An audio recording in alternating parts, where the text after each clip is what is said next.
শিয়ালের সিদ্ধান্ত। এক জঙ্গলে বাস করত একটি বাঘ।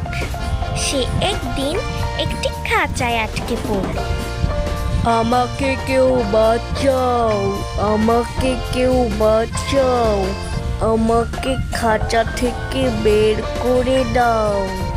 আমি এই খাঁচায় আটকা পড়েছি, আমাকে কেউ বাঁচাও।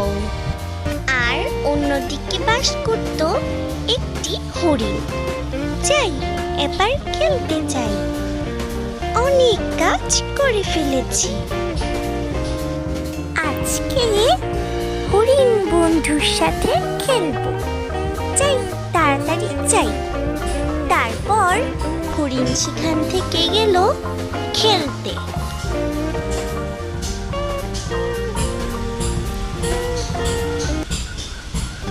এই যে হরিণ, আমাকে বাঁচাও, বাঁচাও, আমি তোমাকে খাবো না, আমাকে বাঁচাও।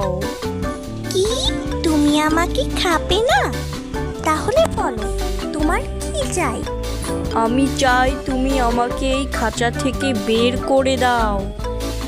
শুধু এটাই চাই? হ্যাঁ হ্যাঁ, এটাই চাই। তুমি আমাকে খাঁচা থেকে বের করে দাও, আমি তোমাকে খাবো না। ঠিক আছে, আমি তোমাকে খাঁচা থেকে বের করতে সাহায্য করছি। তবে মনে রেখো, তুমি কিন্তু আমাকে খেতে পারবে না। হ্যাঁ, বললাম তো তোমাকে খাবো না, আমাকে এই খাঁচা থেকে বের করে দাও।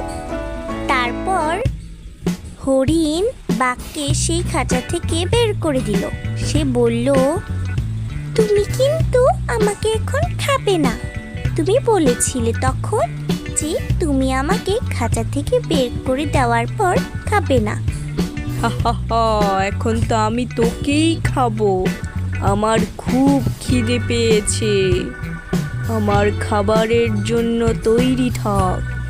তখনই সেখান দিয়ে যাচ্ছিল একটি শিয়াল। শিয়াল তাদের দেখে ভয়ে থেমে গেল। হরিণ শিয়ালকে সব খুলে বলল। তারপর সে জিজ্ঞেস করলো, কারটা ঠিক? বাঘ কি হরিণকে খাবে নাকি খাবে না?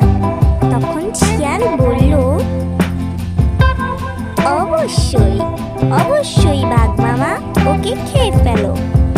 সে বলল, কারণ সে যদি বলতো হরিণকে না খেতে, তাহলে বাঘ তাকেই খেয়ে ফেলত। তারপর বাঘ দুইজনকেই একসাথে খেয়ে ফেললো।